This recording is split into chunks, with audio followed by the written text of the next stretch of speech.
Olá! Esse é um podcast produzido pelo Instituto LUSP, que trabalha há mais de 20 anos com o cuidado e o aconselhamento ao luto no Rio Grande do Sul. Aqui falamos sobre temas complexos e profundos, como a morte e o morrer, as perdas, envelhecimentos, amadurecimentos e esperanças, com leveza e clareza, tendo o compromisso ético de testemunhar processos de transformação e restauração da vida. Eu sou Clariana Saragiotto, psi, especialista em luto e membro do corpo clínico da LUSP, e aqui serei porta-voz desses temas tão importantes. Sejam bem-vindos.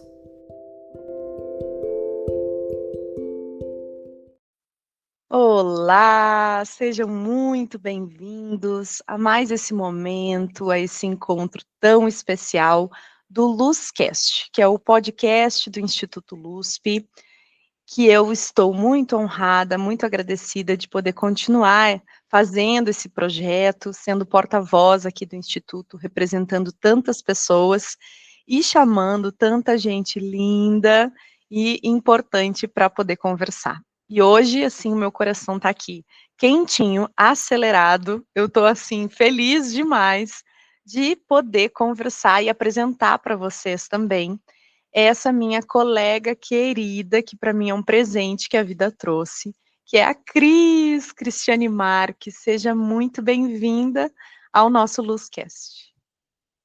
Obrigada, Clariana. Clary, minha amiga querida, um grande presente. É uma honra estar aqui hoje, uma honra de verdade. Agradeço imensamente pelo convite de estar aqui hoje, podendo contribuir um pouquinho e conversar sobre temas tão importantes. Muito obrigada pelo convite.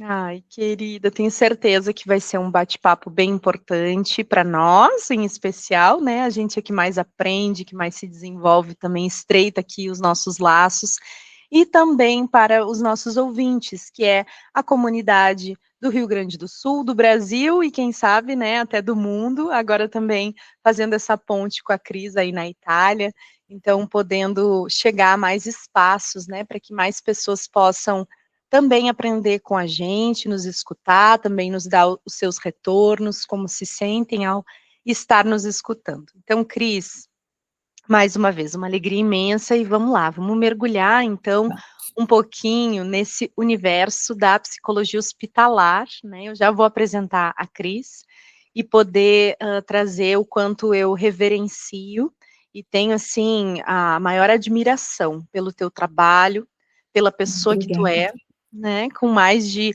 2 décadas, aí, quase 2 décadas de experiência, né, dentro da psicologia hospitalar, dos atendimentos clínicos. Então, vamos aproveitar esse momento para conversar um pouquinho mais sobre essa dedicação, né, que é cuidar do ser, cuidar das famílias, cuidar das pessoas, cuidar dos ambientes, das instituições também. Então, vamos começar com a nossa audiodescrição de hoje, né? Eu, a Clara, então, sou uma mulher de pele, uma mulher cisgênero, de pele clara, branca, com os cabelos escuros, castanhos escuros, alguns fios brancos.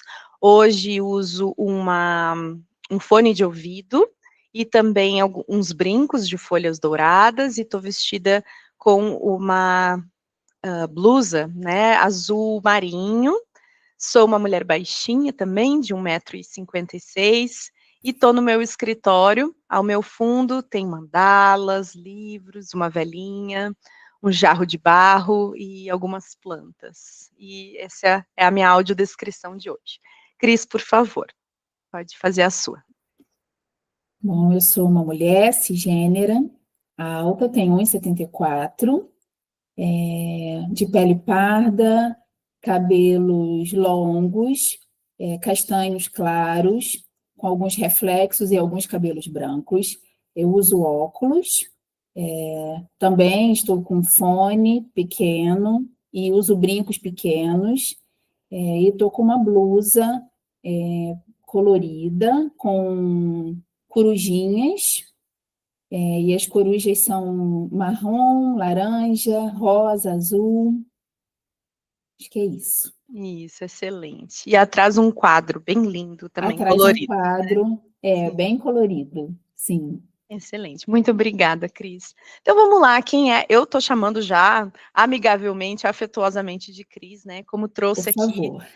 vou trazer também da nossa intimidade, do nosso afeto, que para mim é também a coisa mais importante inclusive do que o currículo. Mas vamos apresentar a Cris, então, formalmente, né? A Cristiane Marques é psicóloga, formada pela Universidade Federal Fluminense, então é do Rio de Janeiro, né? Psicóloga clínica com mais de 18 anos de experiência, trabalha com atendimento clínico online, mentoria e supervisão para psicólogos hospitalares, é especialista em psicologia hospitalar pelo Conselho Federal de Psicologia e com formação, adoro essa parte, né? Algo que tenho muita curiosidade, muito interesse em conhecer mais.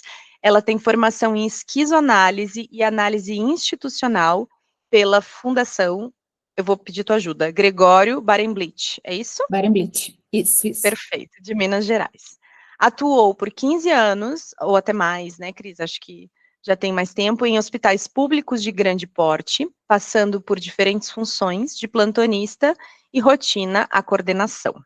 Atualmente se dedica à supervisão em psicologia hospitalar, atendimentos clínicos, online e à docência também em cursos livres e cursos de pós-graduação.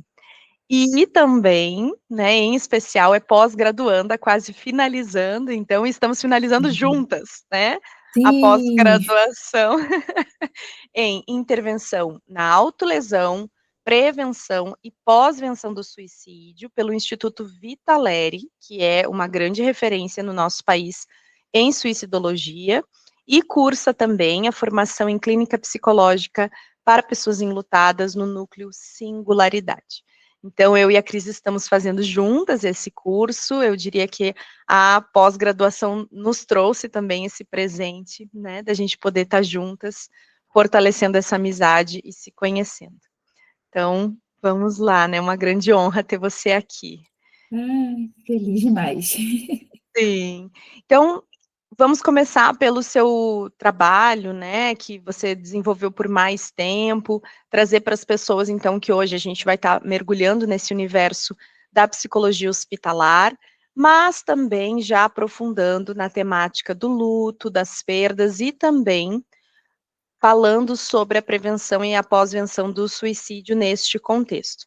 Então, eu gosto também, Cris, de trazer, assim, o quanto talvez as pessoas se remetam a experiências que elas vivem ou que elas já viveram, então que elas se sintam bem à vontade também para estar pausando o episódio, para estar escutando com calma, para estar buscando recursos de apoio, de suporte, né, poder também aproveitar de alguma forma este conhecimento, mas que a gente sabe que às vezes reativa nas pessoas experiências, né? E que, mais do que tudo, essa conversa possa dar sustentação para novas práticas de esperança, para práticas de cuidado, de acolhimento, de respeito e de ética. E eu sinto que você, Cris, representa isso para mim, sabe?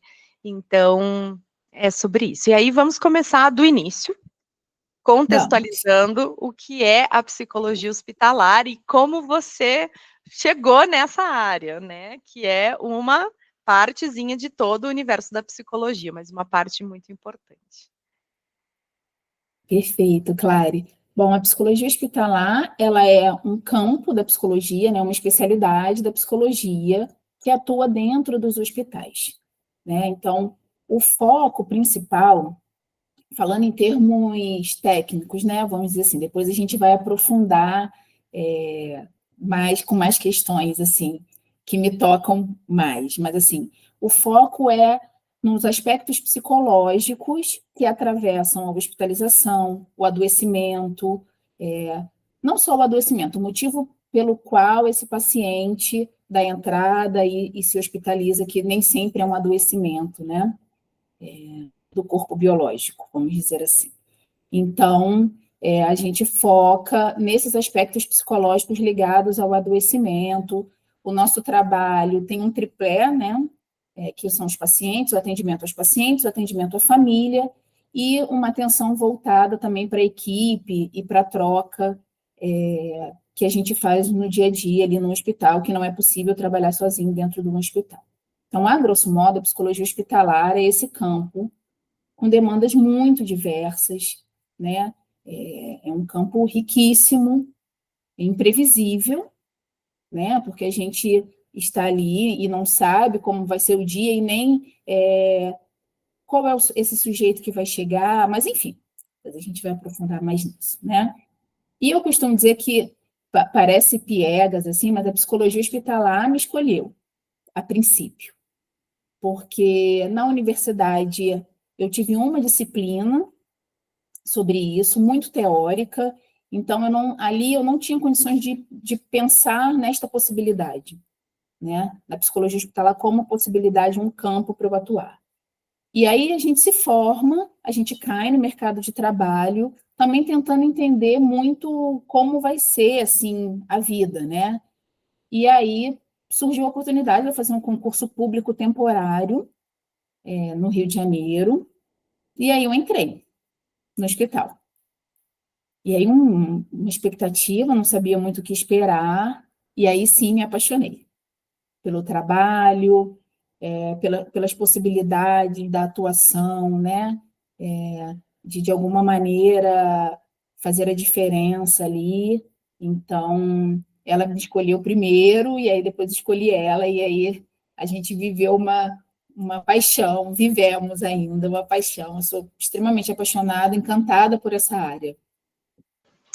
Cris, e aí você já traz um ponto importante, que é uma certa lacuna na nossa formação, né? E você já se formou há alguns anos, eu também, e acredito que hoje ainda seja assim, né? Então a gente vê muito pouco dessa instrumentalização, que é diferente da atuação na psicologia clínica convencional, né? Como você já trouxe, assim, eu fiquei pensando nas características desse profissional que vai estar atuando e atendendo, né, numa perspectiva ampliada, psicossocial, multidisciplinar, nesse contexto que requer flexibilidade, requer sensibilidade, bom senso, conhecimentos de outras áreas, muito diálogo, muito tato, né, com outros profissionais. E aí, já estou aqui trazendo alguns elementos, mas pensando, então, que a nossa formação de psicologia, ela nos oferece, muitas vezes, pouco sobre esse campo, às vezes um estágio na psicologia hospitalar, que já é,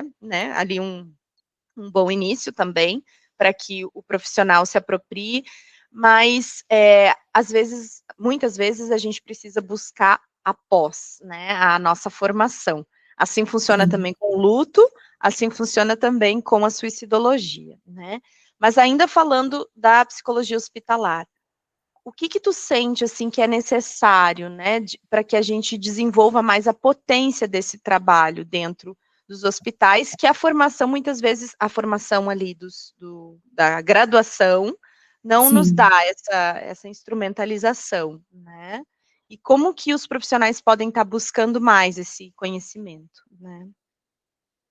Você tocou em pontos muito importantes, assim, primeiro da nossa formação, né, assim, até para a gente pensar no estágio, eu acho que falta ferramentas, porque hoje em dia eu falo assim, nossa, eu poderia ter feito um estágio, porque tinha estágio obrigatório, poderia ter feito, mas eu não entendi o que era, né, me faltou entender o que era para falar, bacana, vou fazer esse estágio, né, eu sempre digo que o ideal é que a gente saia da universidade e busque uma especialização na área. Eu acho que é um bom início para a gente se especializar. Não foi o que aconteceu comigo, né? Assim, eu primeiro fui para o hospital para depois entender que eu precisava estudar, que eu precisava entender. Eu vejo, e eu tinha esse discurso, por isso que eu me aproprio muito para falar, e eu vejo muito discurso de, mas se eu tenho a clínica, eu atuo em qualquer lugar, né? E não é bem assim na prática. Eu já tinha uma escuta clínica, eu já fazia minha formação clínica, mas a gente precisa entender exatamente isso que você falou. A gente vai precisar sair um pouco da caixinha da psicologia e entender os dispositivos que tem ali no hospital, né? Os adoecimentos. Você não vai fazer uma faculdade de medicina, mas minimamente eu preciso entender o que significa um AVC, né? Minimamente eu preciso entender, eu que trabalhei muito tempo no CTI, o que é cada dispositivo. Porque eu vou estar com uma família, um dispositivo vai apitar e ela vai se assustar, e eu preciso minimamente dizer, não, esse barulho é porque acabou a medicação, não está acontecendo nada de grave. Acabou a medicação, por isso está apitando. Mas se eu não sei isso, se eu não me aproprio dessas coisas, isso interfere no meu trabalho como psicólogo, né? Então, é importante a gente buscar uma formação, é importante a gente a gente nunca sabe tudo. Pode trabalhar 500 anos, a gente tem que ter a humildade de entender que a gente está sempre aprendendo, que é sempre troca, sabe? Senão a gente senta em cima de um suposto saber e a gente se engessa ali, né? E ter uma disponibilidade, uma criatividade, se despir de muitos paradigmas que a gente coloca, né? Então, assim, eu posso abraçar um familiar, isso não me faz menos psicóloga. Eu posso abraçar um familiar que está ali acabando de receber uma notícia de óbito, né? Eu posso tocá-lo, se ele assim me permitir. Isso não vai me fazer menos. Eu posso falar do Flamengo com ele, se isso vai permitir uma vinculação entre a gente, né? Eu não preciso chegar com o meu jaleco para que eu seja uma psicóloga respeitada, né? Isso não me faz menos técnica, isso não me faz menos profissional, e às vezes as pessoas têm essa dificuldade, né? Assim, qual é o seu local de trabalho? É onde for possível. Eu já atendi sentada na calçada do hospital. Tá tudo bem, não me faz menos, depois levanta, limpa assim e segue, né? Uhum. Já atendi sentadinha na escadinha do leito. A gente Uhum. atende aonde der, e eu acho que é isso que me encanta tanto na psicologia hospitalar. A imprevisibilidade, a criatividade, né? A possibilidade de, em algum momento ali, você proporcionar um espaço seguro para esse paciente, para essa família se expressarem, trazerem sua história para ali, sabe? Ai, Eu que não sei se eu te linda! respondi, Clary. Sim, perfeito. Acho que tu traz um contorno importante para o papel, então, do profissional, né? E como que ele busca essas ferramentas, essa instrumentalização.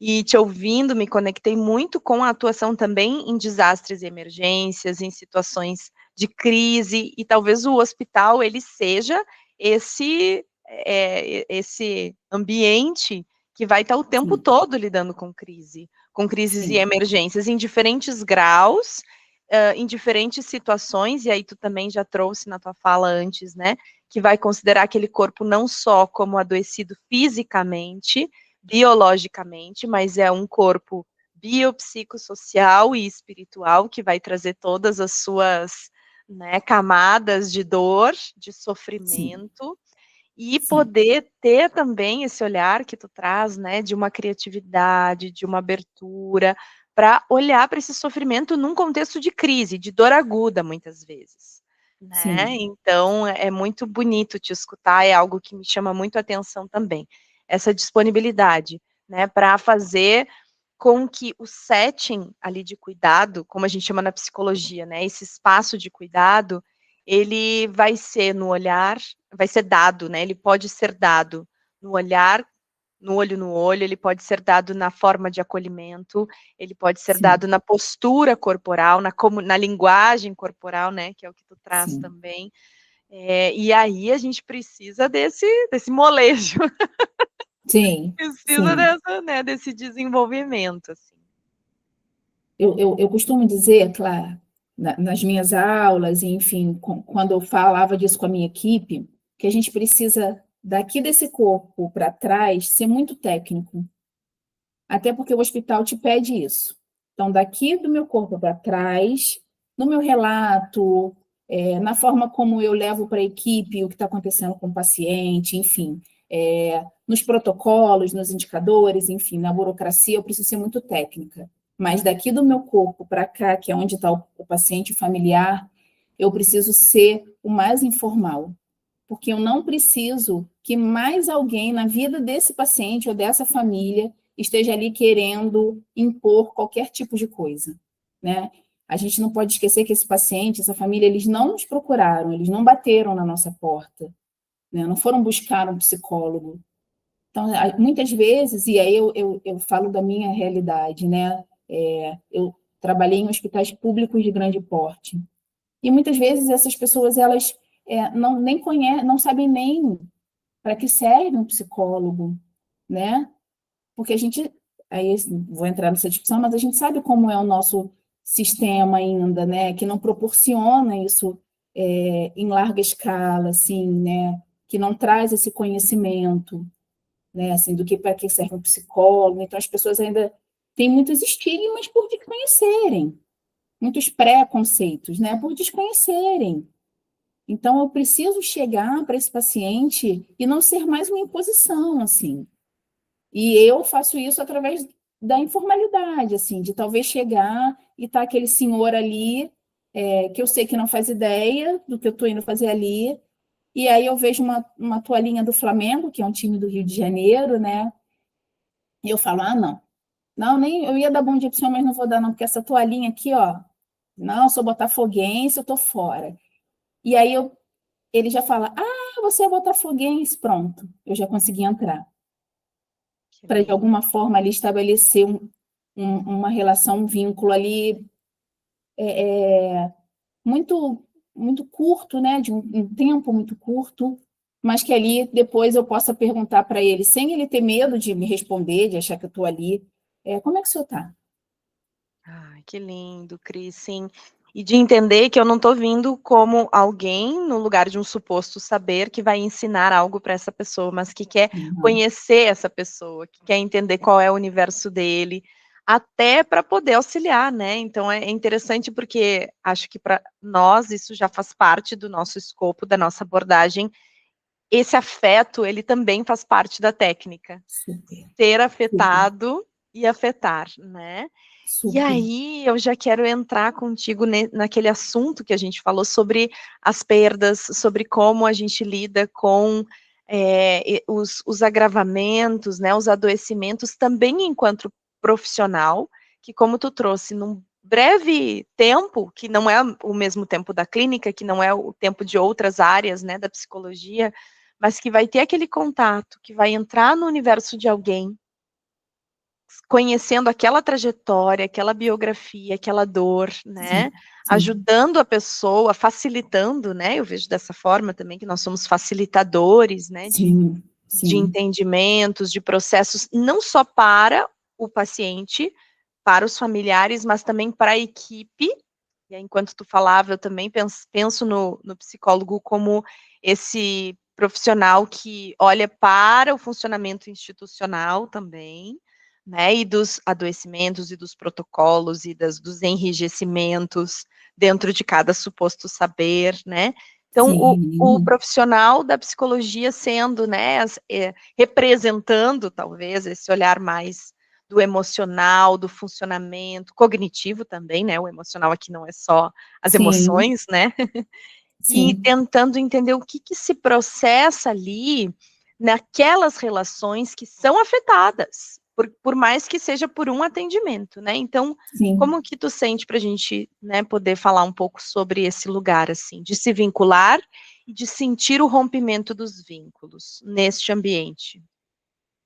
Bom, eu acho que é importante, claro, assim, que é um grande desafio do psicólogo no hospital, mas que eu também acredito que seja a grande diferença é trazer para dentro de um ambiente completamente médico, né? Porque o hospital ainda é médico, né?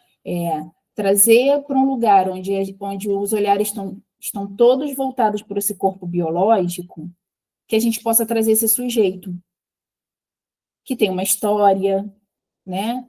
Que tem atravessamentos dos mais diversos, porque isso vai nos dizer um pouco de como ele vai enfrentar esse adoecimento, de como ele vai enfrentar essa hospitalização, né? Conhecer esse sujeito, eu sempre dou um exemplo que, assim, às vezes a gente vai atender um familiar e esse familiar está completamente desesperado porque uma questão financeira, assim, porque eu preciso ir no banco E as pessoas, muitas vezes, elas trazem um pouco para a sua realidade de vida e falam assim, tá vendo? Tá aqui só preocupado com o dinheiro do paciente.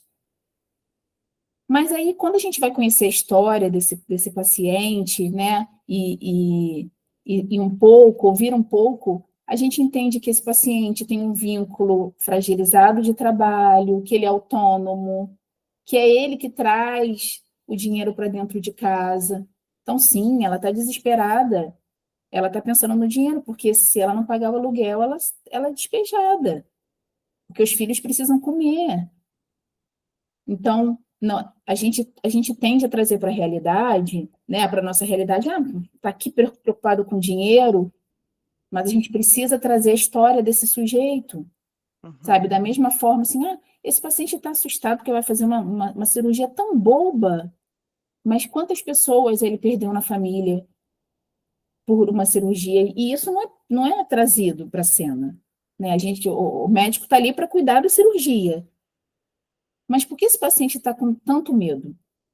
Sim, tem um monte de atravessamento, sabe? A forma como ele lida, como as pessoas lidam com ele. Foi explicado para ele que é um procedimento simples, com uma linguagem acessível para que ele entenda que é um procedimento simples, né? Muitas vezes não. Muitas vezes esse paciente está com medo porque você fala a palavra cirurgia e dá medo, né? Então, trazer esse sujeito para essa cena hospitalar, né? E tentar, ali, naquele curto espaço de tempo, proporcionar um espaço seguro para que ele fale disso, sem se preocupar, mas se eu falar que eu estou com medo, o que vão fazer? Se eu falar que, né, que eu tenho vivências, porque aí, às vezes, no atendimento surgem outras questões que a gente não estava esperando, né? Eu já atendi, eu vou dando exemplos, tá, Clarice? Claro, Vão perfeito. vir na minha cabeça, assim, de uma paciente que eu fui chamada porque toda vez que um técnico, né, ia fazer algum procedimento, ela ficava muito assustada. E aí a gente foi chamado. E aí surgiu uma história de violência muito, muito pesada. Então, assim, ela estava ali por uma questão, não vou me lembrar agora, mas um adoecimento físico, né, que nada tinha a ver com o histórico de violência, mas ela tem uma história. Isso, que lindo, sim. O corpo, ele guarda as marcas, né, ele guarda a sua Exato. biografia.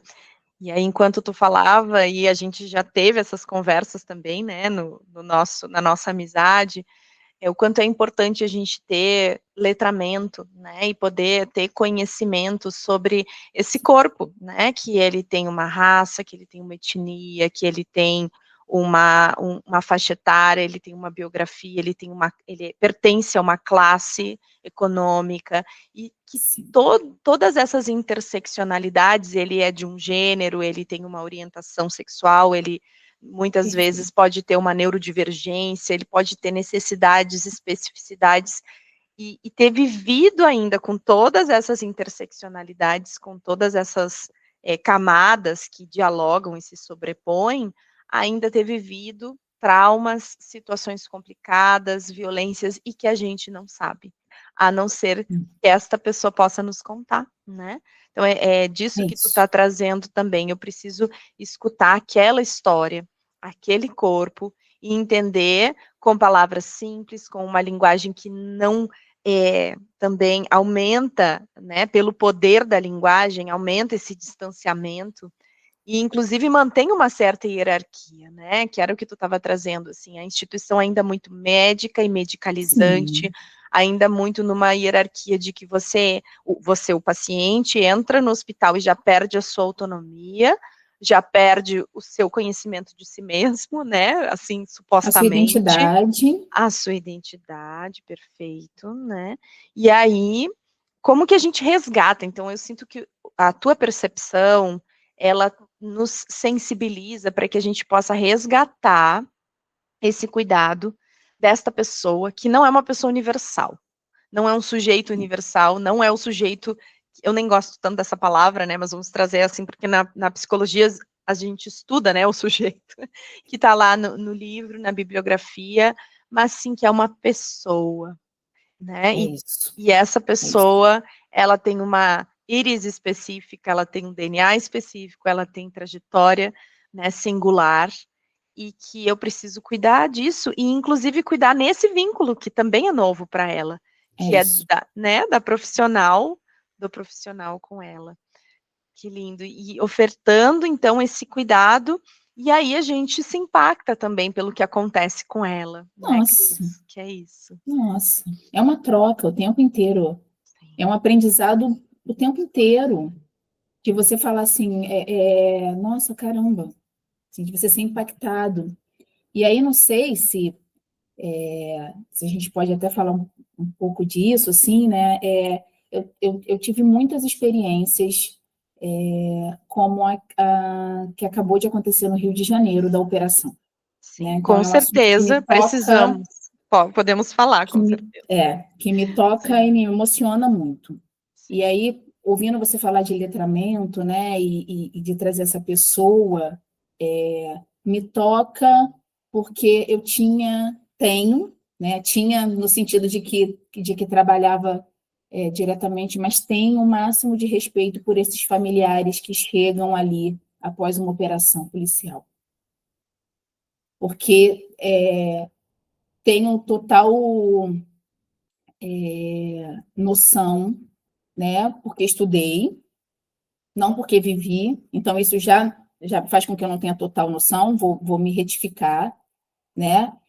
Porque me interesso sempre por buscar conhecer mais, mas essas pessoas que estão chegando ali, elas vêm atravessadas por tantas coisas, por tantas dores, né? E elas estão ali tão desesperadas buscando seus filhos, que eu, do alto do meu suposto saber, não preciso ser mais uma pessoa a olhar para ela e falar assim, não, peraí, você não tem direito de gritar, você não tem direito de chorar. Seu filho não quis estar lá? Sim. Não foi isso? Seu filho fez uma escolha. E assim, pera lá, sabe? Então, assim, eu saía completamente modificada de cada cuidado por essas famílias nesse contexto de operação. Ele te transforma, assim, e aí você fala assim, ah, mas você estava ali para atender, você saiu transformado, muito mais, eu acho, do que eu dei, sabe? Porque você dá muito pouco, sabe? Porque o que você vai falar para uma família dessa nesse momento, Clary? Uhum. O que eu falava eu tô aqui com você até você sair do hospital, a gente vai ficar junto. O que Sim. você quer agora? O que eu posso te dar agora? E muitas vezes as pessoas nem entendiam essa pergunta. Uhum. Porque não estão acostumadas que uma pessoa pergunte o que você quer que eu te ajude, no que você está precisando que eu te ajude agora? O que você quer fazer? Você quer tomar um ar? Você quer entrar no hospital? Você precisa reconhecer o corpo? Tem alguém que possa fazer isso por você ou vai ter que ser você? Vou entrar com você. Não, a gente vai estar junto nessa. Mas isso é muito pouco, Uhum. E é tudo ao sabe? mesmo tempo, né, Cris? É tudo. Que A faz a diferença. presença, né, a presença de um corpo que está ali, dando essa escuta, esse suporte, validando, num ambiente de tanta invalidação, e aqui eu trago o ambiente como comunidade também, como Sim, sociedade, mas sim, que o hospital sim, se inclui também nesse recorte de sim. preconceito, de estigma, né, de não validação do sofrimento, pelas inúmeras crenças que temos, né, e que a gente está o tempo inteiro precisando se refazer, se desconstruir, se reconstruir. E aí tu traz agora esse cuidado, né, que o só aqui, ele parece que é de pequeno, de tão pouco, mas na verdade é tudo Não, que a pessoa precisa, né? É dessa presença atenta, que valide, que diga, eu vou te ajudar a pensar a partir de ti, da tua perspectiva, da tua vivência, eu não sei o que é estar na tua pele, no teu lugar, né, nessa biografia, assim, que forte, assim, que potente esse relato que tu traz, me arrepio aqui, sabe, e sinto com o meu corpo também, e que se assemelha muito também às situações de guerra, às situações de intervenção em desastres e emergências também, e também nas situações de suicídio, né, que é a temática também que há 1 ano e meio aí a gente vem juntas estudando, mas há muito mais na nossa vida, né, e aí tu trazia agora, né, desse preconceito que às vezes o profissional pode trazer. Ah, mas não foi uma escolha, mas não foi uma trajetória que ele, ela, né, essa pessoa foi traçando sem compreender a complexidade que é. Tanto as questões de violência, de tráfico, de trauma social, coletivo, racial, e também do trauma psicológico, emocional, do comportamento suicida. Estou fazendo agora aqui um grande caldo de temas complexos, profundos, e que o profissional também vai atender ali aquela pessoa que vai chegar machucada, algumas vezes, assim como após uma chacina, né? A pessoa vai chegar lesionada, fisicamente machucada, mas emocionalmente também despedaçada, emocionalmente também precisando viver aquelas rupturas, aqueles lutos. E como que a gente tolera, sustenta e valida isso, né? E tolera essas escutas, né? Essas falas atravessadas, né, Clara? Eu tenho muita dificuldade, e com muita dificuldade mesmo, assim, e com o tempo eu fui aprendendo a responder de uma outra maneira. Porque no início me tomava de um lado agressivo mesmo, assim, sabe? Porque eu não conseguia compreender, não consigo ainda, mas hoje em dia eu já entendo que eu preciso responder de uma outra maneira, que não a bélica, né? Não ser mais violência nesse processo. Já chegam essas falas violentas, né? Tu diz com relação aos profissionais a equipe, isso, não ao Não, ao usuário. paciente jamais, nunca, sabe? Nem com um paciente que talvez te trate de uma maneira mais hostil, eu consigo trazer e falar, é comigo, né? Assim, porque sei que não é. Porque sei que não é. Não conheço a Cristiane, como é que, né? Assim, como é que ele está sendo agressivo comigo, Cristiane? Não está sendo agressivo comigo. Mas também vou fazer um caso. Assim, esse paciente que está sendo agressivo comigo, talvez passou por 20 unidades e ninguém conseguiu escutar a dor dele. A dor física mesmo, nesse caso até, sabe? E aí, assim, agora você vai perguntar como eu tô? Vai ser danado. Tá preocupado como eu tô? Como é que você acha que eu tô? E aí, ali, você vai mostrando para ele que você está ali para ouvir. Sim, eu não sei a irritação. Eu entendo que o senhor está irritado. Não sei a dimensão do que o senhor já passou para chegar até aqui. Vou super entender se o senhor não quiser falar comigo, porque eu estou entendendo que está difícil para o senhor até falar disso, né? E aí ele, na hora, dissolve. Porque ele entende que, porque eu estou chegando ali, eu sou o sistema, né? Eu sou esse sistema que foi empurrando ele e que foi fazendo agravar o quadro dele. Eu sou o sistema, né? Eu sou a figura ali para ele naquele momento do hospital ou de um profissional que talvez ele tentou buscar. E isso muitas vezes acontece também com os pacientes que dão entrada após uma tentativa de suicídio.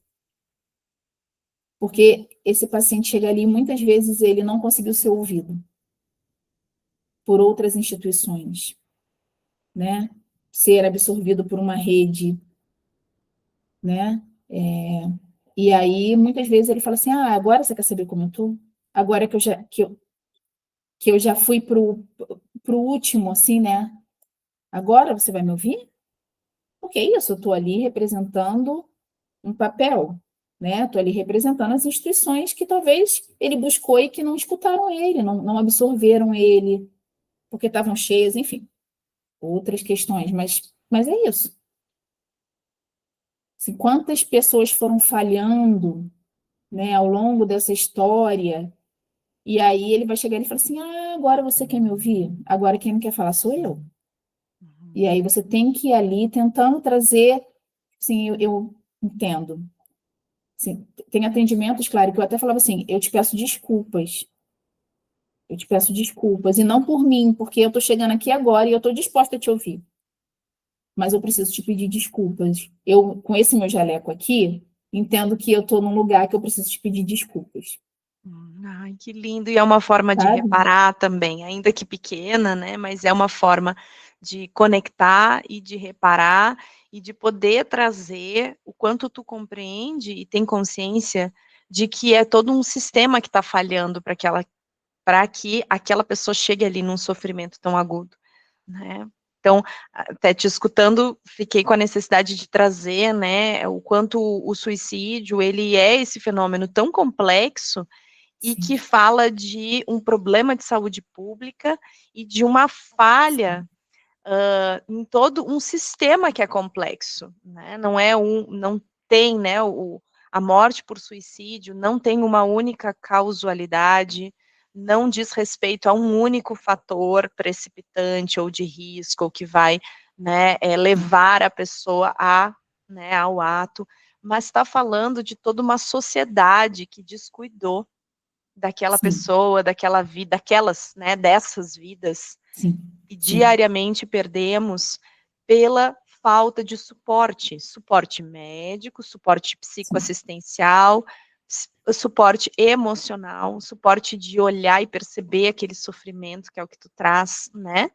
E aí a gente vai estar falando desde o nascimento, desde a gestação, do nascimento, né, de todo o percurso da primeira infância. Então, né, hoje quando tu recorda, Cris, sobre essa situação recente da chacina no Rio de Janeiro, eu também quero recordar essa situação muito recente de um projeto de lei que também está desconsiderando as crianças que são abusadas, né, e que são violentadas e que não vão ter acesso à informação sobre aborto quando este aborto é legalizado no nosso país, para que possa salvar, inclusive, a vida dessas crianças e dessas meninas, sim, em especial mulheres, né?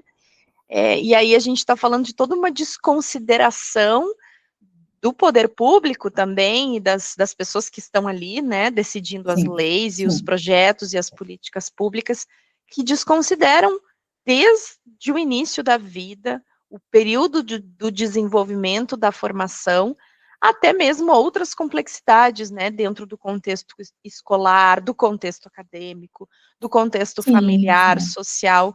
Então, estou fazendo né, esse sobrevoo para que a gente possa pensar que o suicídio, ele é muitas vezes o último ato de sim, tantas rupturas e mortes e invalidações, né, que já foram realizadas antes, muito sim, antes, né, do ato.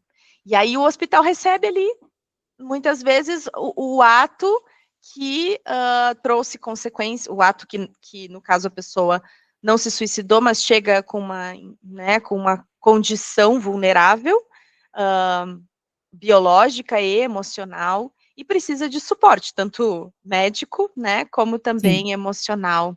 E aí, como que a gente olha para isso, né, para toda essa complexidade, sem um julgamento, sem taxar aquela pessoa, né, sem trazer como uma escolha, quando na verdade, Assim, né, isso. eu acho que a frase mais estigmatizante que eu já ouvi em toda a minha trajetória com relação a isso é: agora quer cuidar do médico. Você não queria. E aí, assim, é de uma crueldade uma fala dessa, né? É desconsiderar, assim. E aí, ao longo do tempo, eu mudei e falei assim: olha, eu acho que a gente precisa conversar mais, né? Eu acho que a gente precisa falar mais sobre o que está acontecendo aqui, sobre essa pessoa que está chegando, porque você não pode ter uma fala dessa. Porque é isso que você falou, assim, ela já chegou no último, né? Assim, no limite. E aí, no lugar onde talvez a gente consiga resgatar aí alguma coisa dela, né? Algum desejo dela por essa vida, né?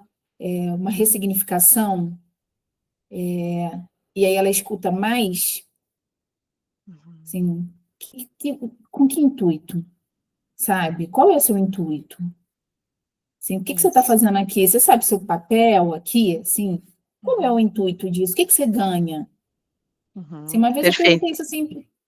perguntei isso assim, sabe, Clara, você desculpa, assim, se eu estou sendo inconveniente, mas o que você ganha trazendo uma fala como essa? E aí a pessoa toma um susto, né? Porque também não está acostumado com ninguém que questione, né? Esse lugar, assim. Por que você falou isso? Sim, eu acho que você pode ficar calado se você tem alguma questão com relação a isso. Porque você devolve para ele, assim, a questão é dele, não é do paciente, nesse caso. Assim, se você tem alguma questão com isso, se você viveu alguma situação que você não consegue lidar com esses pacientes, assim, fica só calado. Faz só o que você está. Assim, é bacana ficar calado e respeitar e não precisa falar nada. Se você não consegue. Isso também faz parte do cuidado, né? E algo que a gente também já vem conversando e tu vem me ensinando sobre isso, né? É como que a gente poderia ter, então, um certo protocolo, não sei se eu posso chamar assim, né? Mas uma forma de cuidado que capacite, habilite as pessoas a lidarem, né? Assim, em alguma medida com um passo a passo, ou, né, não necessariamente hierárquico, cronológico, mas que caiba ali qual é o jeito de estar acolhendo, lidando e encaminhando essa pessoa e tecendo uma nova rede com essa pessoa, que eu acho que é isso que tu traz, né? E não acabando com a pouca rede que já existe, né? Mas tecendo essa nova rede.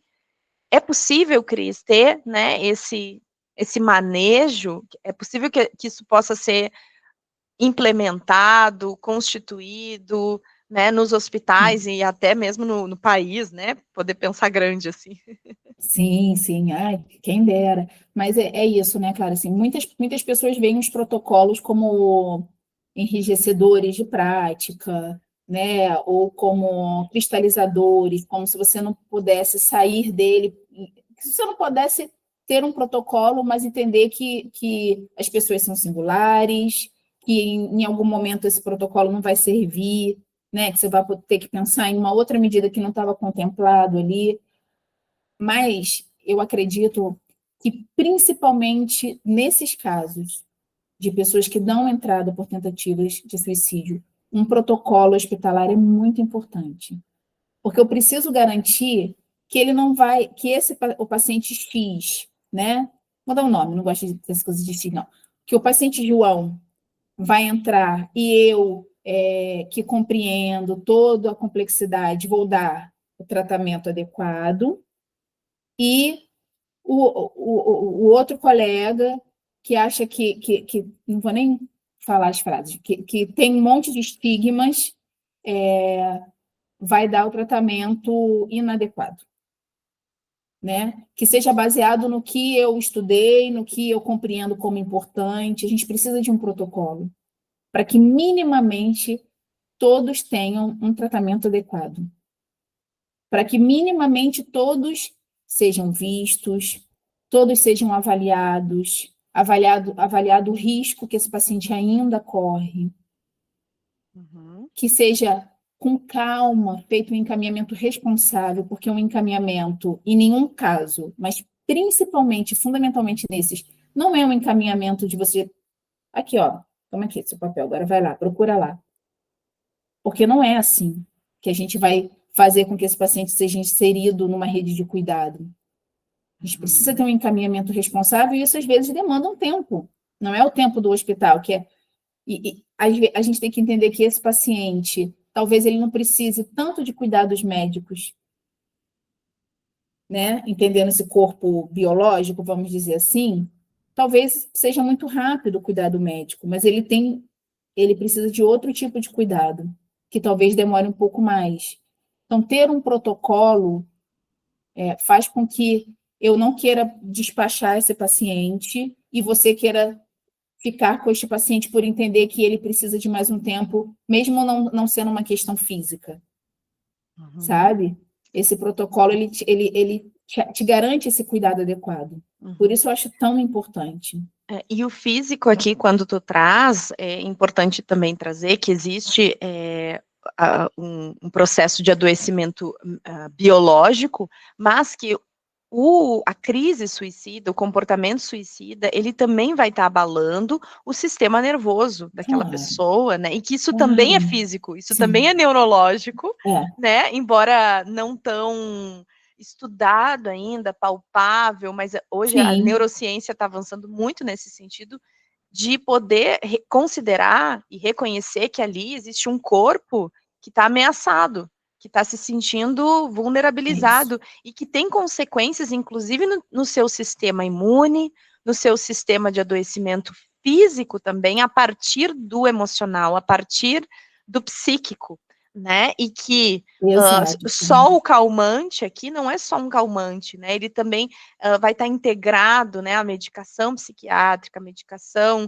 enfim, aqui, né, alopática, vai estar integrada com cuidados que são integrativos, que são psicossociais, e para mim o que mais também me toca, Cris, é entender que aquele cuidado, ele precisa ser parte da continuidade do cuidado que vai ser posterior à internação, vai ser posterior ao acolhimento hospitalar, aquela pessoa vai voltar para o seu contexto. Muitas vezes de relações disfuncionais, ou difíceis, ou fragilizadas, ou ambientes, né, que é isso que a gente está trazendo, que são de violência, de ampla violência urbana, que são de exclusão, de marginalização, que vão estar reforçando a dor daquela pessoa e o sofrimento. E reforçando também o adoecimento físico aqui, considerando, né, o seu sistema nervoso, assim. Então, me toca muito entender, e eu quero muito que isso seja ampliado, né, para que mais instituições hospitalares se instrumentalizem, que isso é uma capacitação técnica importante e implementem, então, protocolos, porque me lembrei do protocolo a partir da tua fala, né, que tu trouxe assim, se a pessoa vai emitir um julgamento, então é melhor não falar, e talvez isso precise estar no protocolo, né, assim, quais frases não são ditas, né, quais frases elas esfarelam mais ainda aquela rede que já está esgaçada, aquela rede de cuidado e de proteção, né? E eu sempre, quando dava palestra no hospital, assim, quando eu trazia esse tema, não só para a equipe de psicologia, que também temos falhas na equipe de psicologia, não é que todos os psicólogos, então, compreendam e estão, né, e deem uma abordagem adequada, senão não é a realidade, senão a gente também se coloca, não, nós somos os legais, os bacanas, e as outras equipes não. Existem equipes extremamente acolhedoras, médicos extremamente acolhedores, e existem psicólogos que não acolhem também. Então, assim, a gente fala para... o protocolo é para todo mundo. Assim, gosto de destacar isso para não parecer que a gente está no mundo de Poliana, achando que todos os psicólogos são ok, que bom. Não, o psicólogo sempre vai entender. Não, tem muito antes pelo contrário, né? Tem falas muito perigosas. Tem falas muito perigosas na psicologia, né? Com relação também com relação às operações, com relação ao paciente que dá entrada por tentativa de suicídio, né? Assim, então a gente precisa entender que esse protocolo ele é para todo mundo, né? E uma coisa que eu sempre falava em toda palestra, em todo treinamento que eu dava muitas vezes, e eu diria, na maioria das vezes, nós vamos ser os primeiros profissionais que vamos acolher esse paciente na sua vida, assim. Porque talvez só depois dessa entrada no hospital, né, é que ele vai poder ser encaminhado responsavelmente para um cuidado, é que a gente vai poder cuidar dele, sabe? Então, se nós somos... A gente pode fazer diferença para o bem ou para o mal. Porque se esse paciente chega e a gente já acha que é uma bobagem, acha que é uma frescura, que ele não queria nada, né? Não queria nada. Quem quer, faz.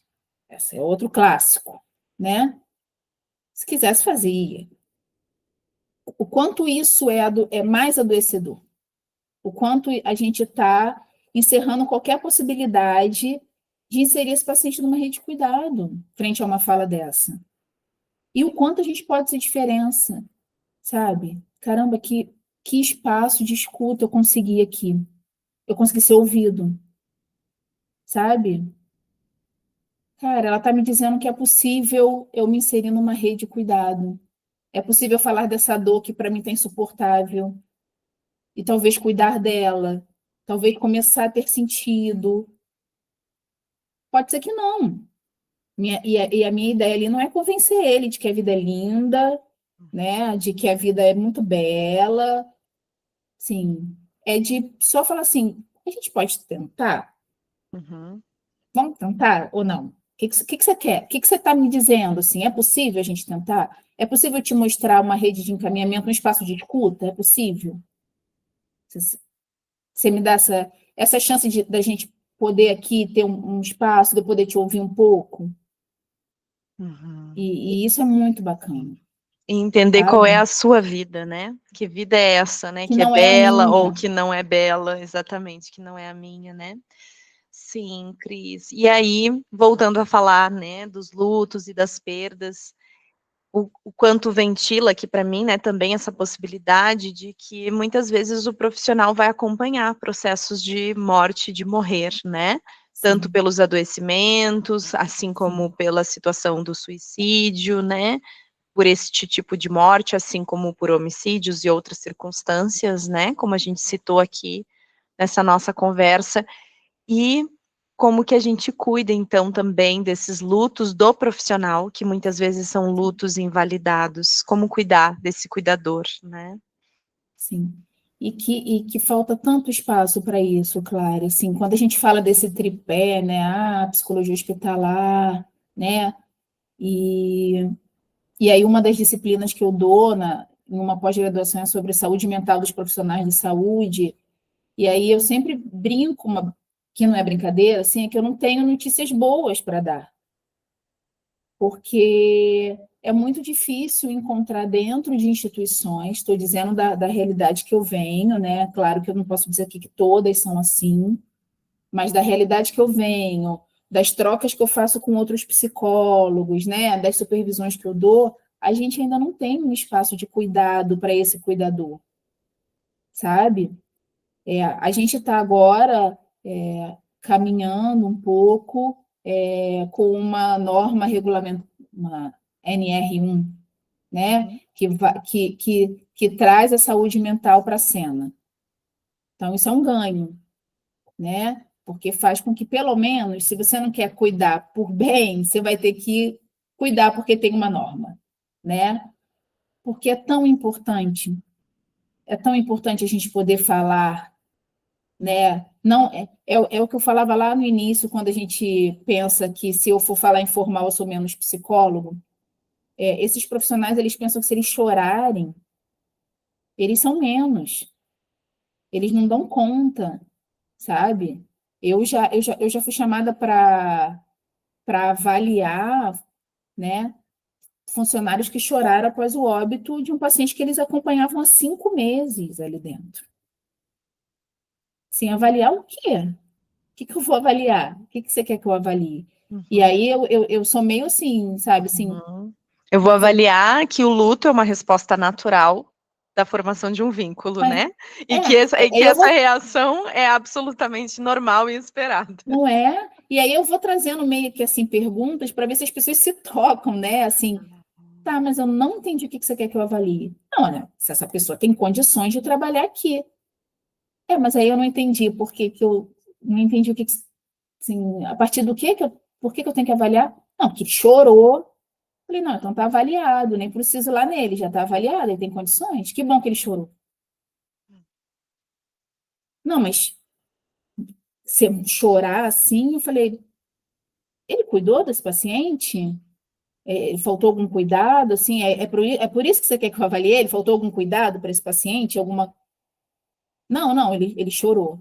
Ah, que bom, então tá avaliado, já tá avaliado. Não preciso nem ir lá nele, já tá avaliado daqui. Que bom, sabe? Mas é um espaço onde o luto não é validado.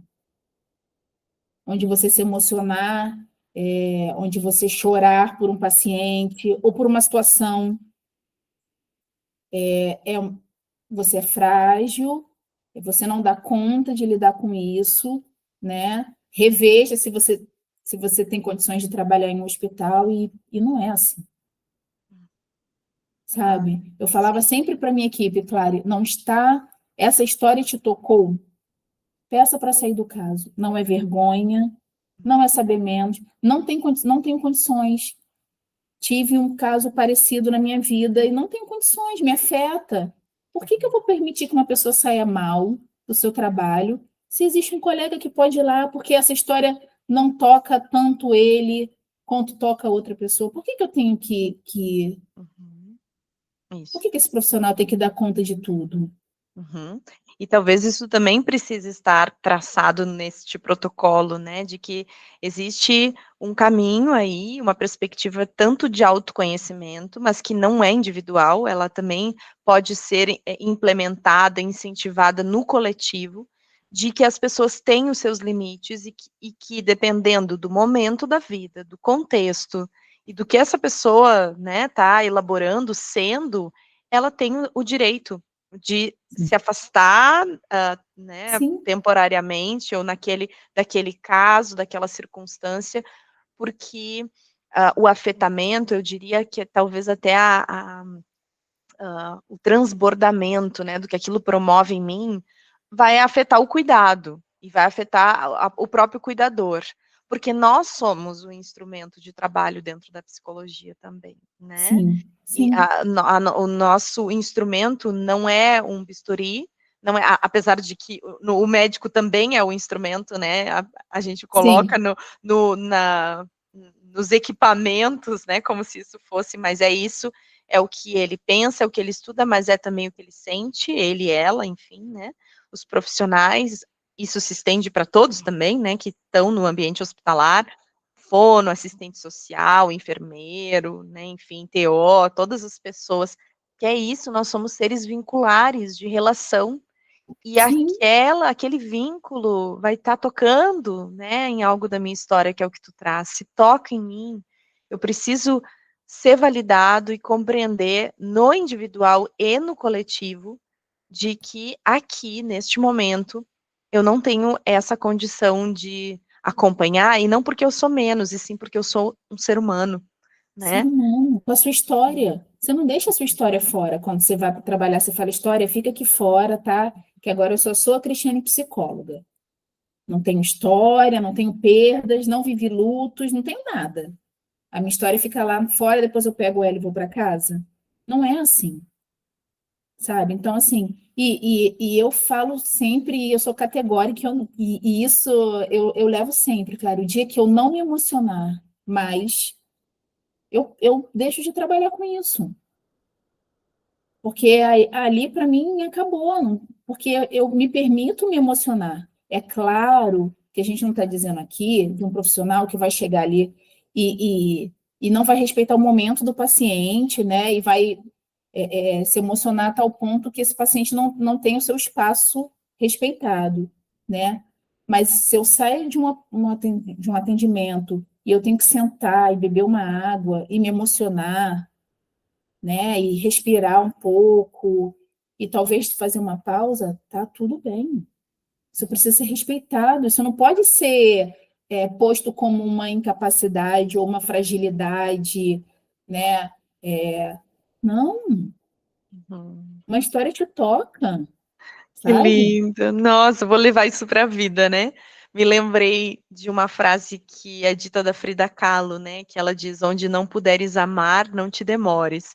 E aí eu vou fazer aqui Exato. uma paráfrase e usar um pouco esse ensinamento que tu está trazendo, né, onde eu não puder ser tocado, emocionado, que eu não me demore ali, né, que eu possa então, Não, mudar, assim, né, e buscar um outro lugar, um outro é, vínculo, uma outra relação de trabalho, de fazer, de ser no mundo em que sim, eu possa ser tocado, ser afetado, sim. né, Porque aí e você ser endureceu, né? transformado. Isso, exatamente, Porque né, aí você antes endureceu. E a ideia não é você endurecer. sim. As pessoas têm isso, né? Não, a gente tem que ser forte, a gente tem que, né, o profissional de saúde tem que ser forte.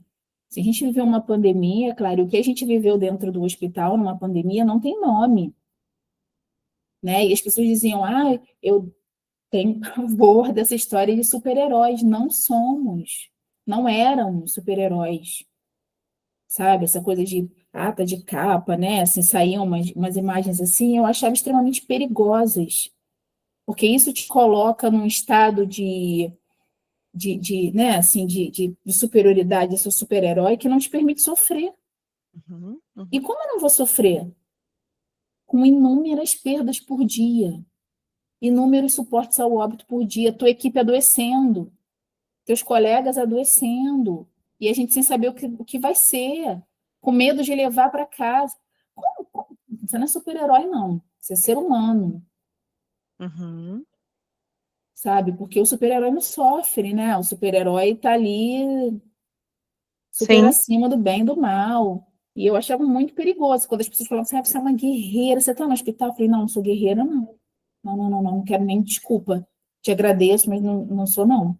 Sofro, me dói, sabe? A gente está tentando fazer a diferença minimamente pensando como que a gente pode trazer, né, um pouco de humanização para esse momento, o que a gente pode fazer por esse paciente. Mas não, super-herói não, assim, me dói muito. Não queria estar vivendo isso aqui, não queria que ninguém estivesse vivendo, sabe? Isso. Porque é perigoso, né, claro, quando a Uhum. gente coloca essa.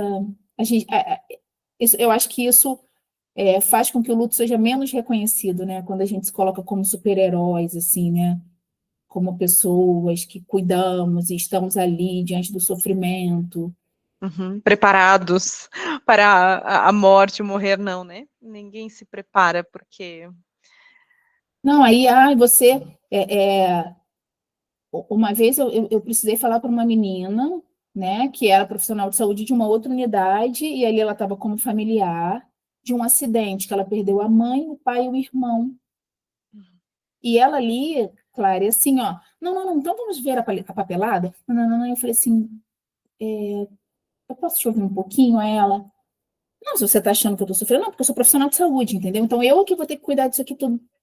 E eu falei, não, mas você é filha, né, da dona fulana, do seu ciclano, irmã do fulano.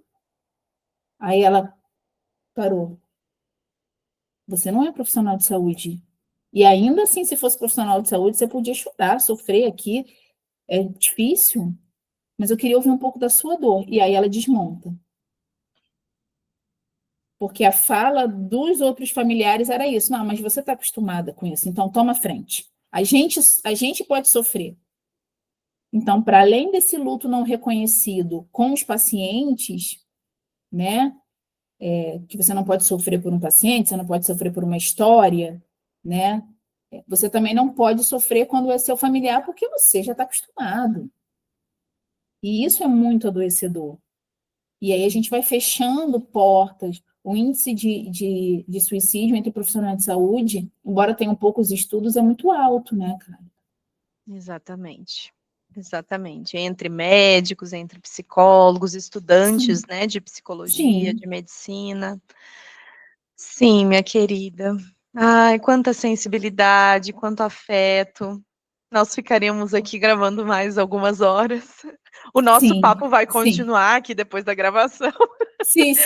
mas, assim, acho que a gente pode ir caminhando para esse lugar, né, de um fechamento dessa conversa aqui no Luzcast.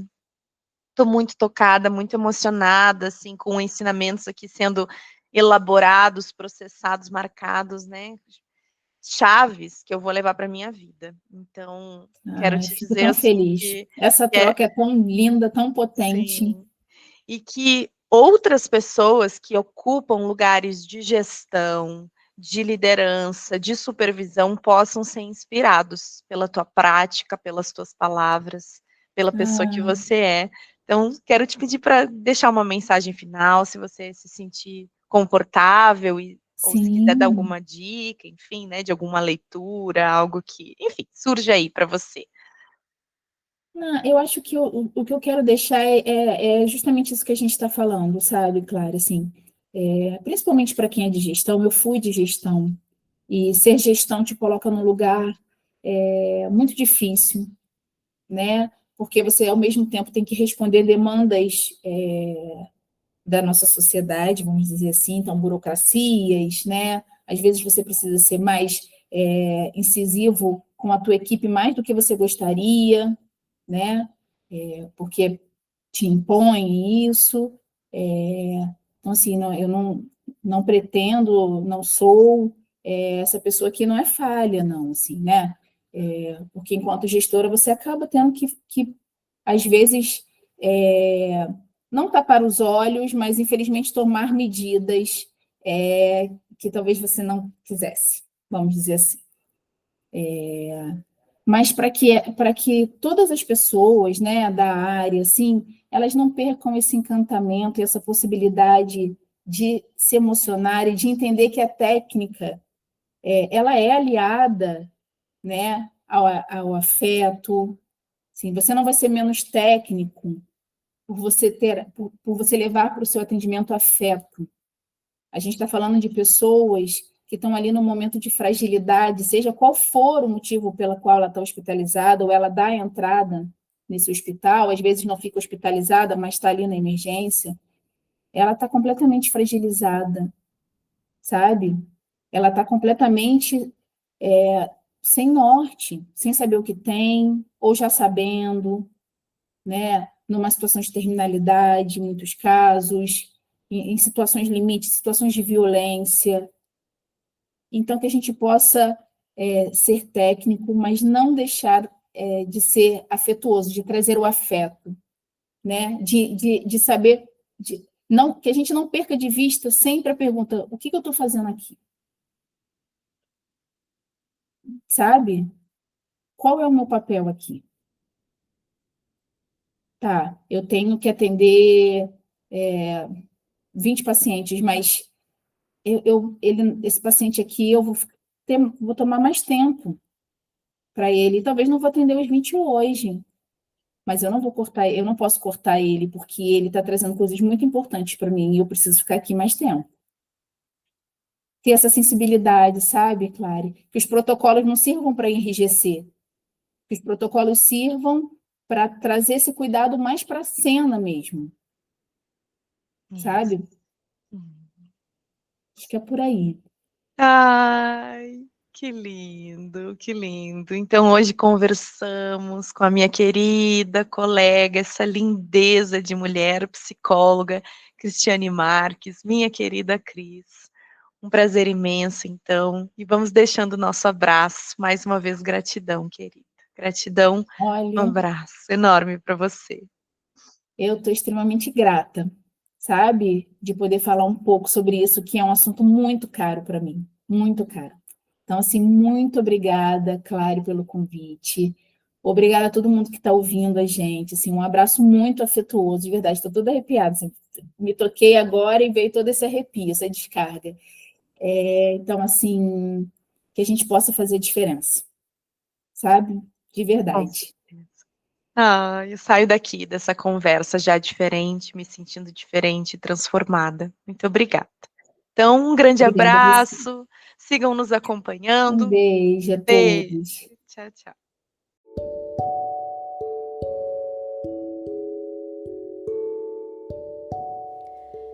Que esse Luzcast tenha alcançado o seu coração e te esperamos no próximo episódio. Grande abraço com afeto.